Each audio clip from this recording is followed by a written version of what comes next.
All right, today I am reviewing the 67th Walt Disney Animation Studios film and their grand celebration of 100 years of Disney, Wish, which tells the story of Asha, the bubbly 17-year-old girl who applies to intern under the benevolent King Magnifico, who grants his subjects' wishes once a month. But not all is as it seems in this paradisical kingdom, no, for it is all founded on a throne of lies that Asha will soon expose. One of the most striking aspects of Wish is the animation. Originally intended to be a classically hand-drawn feature, Disney had to cancel this idea because, they didn't want to, but to maintain the style of their timeless classics. Wish attempts to evoke the feeling of a hand-drawn film, featuring watercolor backgrounds and retaining some of the scratchier Xerox-feeling movement lines. This combined effect has been praised by some as a return to form, and criticized by others for looking like a bland Spider-Verse. Personally, I thought it looked like theatrical Sofia the First, so I was not particularly impressed. I like some of the backgrounds, but in general, it was just literally Sofia the First on the big screen. The other thing I couldn't really get over was the movie's story. It's a natural fact that all fairy tales need some sort of leap of logic. Why did the fairies gift Aurora with beauty and a good singing voice? Is that really what a future queen needs? Why did they lock Anna up with Elsa? I don't know. She wasn't bad. She didn't have powers. She could have gone outside. How is Pocahontas jumping down a giant waterfall in the James River? It's normal to have logical fallacies, but Wish takes it a step further, and perhaps unnecessarily so. The revelation that not all the wishes will be granted is actually very well explained by the villain King Magnifico and mathematically obvious, since he only does one wish per month. I mean, you have to think, did they really not realize that? It's 12 wishes per year, and there are thousands of people in the kingdom, so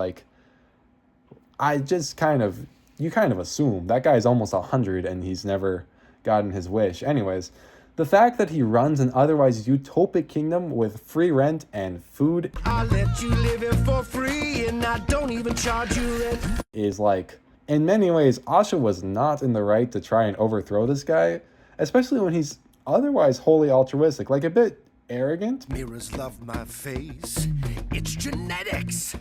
Yeah, I got these genes from outer space. He's otherwise extremely altruistic until he is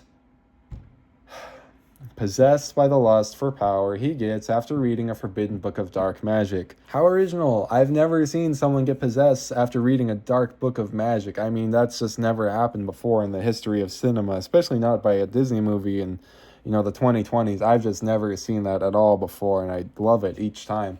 No, it's like it was too gray. It's like they needed it to be black and white, because he had a point. He had a really good point. Asha had a slightly less good point, and they just needed it to be black and white. So they were like, well, now he's a cartoon villain, and he wants to eat the wishes to get more magic. And it's like, okay, you had something cool going, then you didn't.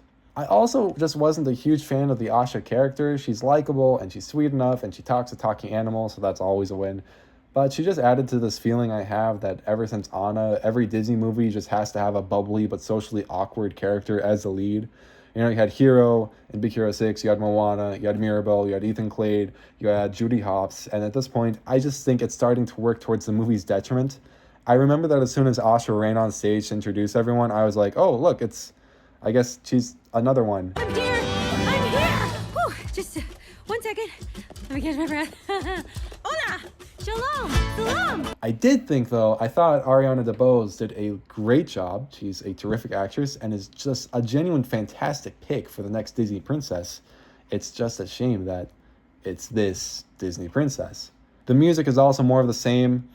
There's your standard I Want song with sweeping vocals, the standard Welcome to X City that's vaguely reminiscent of Encanto, a team-up song with strong backup chorus, basically what we've come to expect ever since that Lin-Manuel Miranda / Greatest Showman double whammy in the 2010s. It's just every musical is like that now. I did find it weird, though, that in this fairy tale city, centuries ago, it's just full of anachronistic rhythms and lyrics. There's a difference between Snow White and Prince Florian singing One Love, and it's just this beautiful orchestra, and it just sounds old-timey.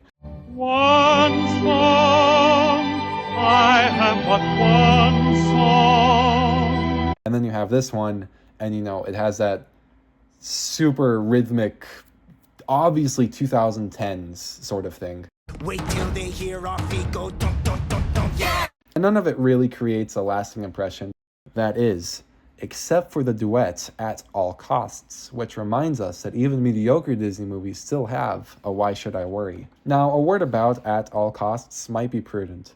Right off the bat, I noticed that the lyrics don't exactly match the context of the scene. King Magnifico and Asha go into this giant ballroom where all the wishes are kept, and they start singing things about the wishes. What they're singing is stuff like, if happiness was a tangible thing, it would be you. If you'd have told me the feeling you'd bring, I'd think it untrue. And then later, keep you safe here in my arms, I will protect you at all costs. And it feels like a love duet that existed in some earlier draft of the film that was too pretty to cut. So it was hastily repurposed to be singing about, the wishes, right? They're obviously singing about the wishes, which is such a shame. I'm going to tell you guys something. The last time Disney did a full-blown romance was Tangled in 2010, 13 years ago from when Wish came out and 15 years ago now. And the last movies to just include romantic elements at all were Frozen and Frozen 2, although Zootopia 2 had a lot of Nick Wilde and Judy Hopps stuff. And I went back and I counted. The last time there was a romantic drought like this was the 16-year-long gap between Robin Hood and The Little Mermaid, which is just so weird considering what is Disney known for. What do you think about when you think of Disney? You think about the princesses and the romance and just sweeping, beautiful animated movies.